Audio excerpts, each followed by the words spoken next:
একটি কৃতজ্ঞতা মন আবাদ করুন। যখনই আপনি তা করবেন, তখন সব কঠিন পরিস্থিতি সহজ হয়ে যাবে। আপনার সমস্ত চাপ স্বস্তি রূপান্তর হবে। সত্যিকারী ধৈর্য ধারণকারী ব্যক্তিকে আল্লাহ তাআলা ভালোবাসেন। তারা কখনো হাল ছেড়ে দেয় না।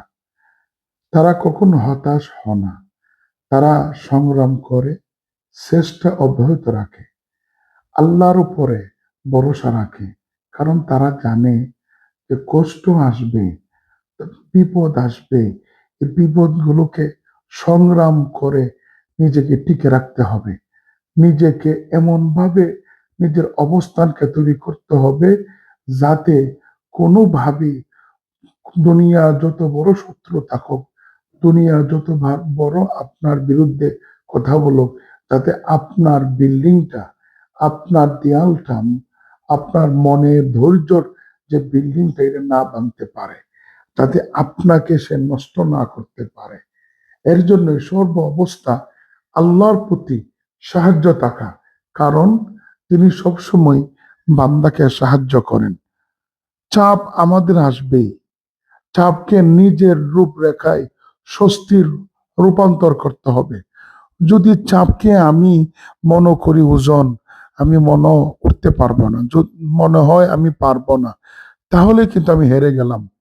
আমি আমার চাপকে চাপ মনে করব না, স্বস্তির মনে রাখবো।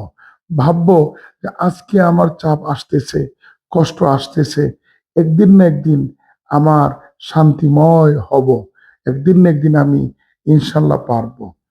আর সত্যিকারই যারা সংগ্রাম করে নিজের জীবনের সাথে, তারা কিন্তু ধৈর্য ধরে অগ্রসর করে।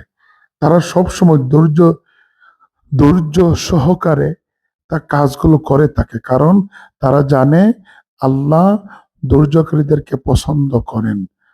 ধৈর্যকারীদেরকে আল্লাহ ভালোবাসেন। যারা ধৈর্য ধরে, যারা আল্লাহর উপরে ভরসা রাখে। এর জন্যই সব সময় আমরা চাপ মুক্ত থাকব, সব সময় মনটাকে বড় করব, হৃদয়টা বড় করে আমার অবস্থানটা আমি তৈরি করব। কিন্তু কোনোভাবেই আমি হেরে যাব না, এমন কোনো কাজ করা যাবে না। নিজের উপরে কনফিডেন্স ঠিক রাখতে হবে। নিজেকে বলতে হবে, না, আমি আমার স্থানে না যাবার আগে আমি ফিরব না, আমি রাস্তা চেঞ্জ করব না, আমার লক্ষ্য চেঞ্জ করব না, দরকার হলে রাস্তা চেঞ্জ করব, লক্ষ্য আমার ঠিক থাকবে। এই কথা যারা বলে তারাই কিন্তু সফল হইতে পারে।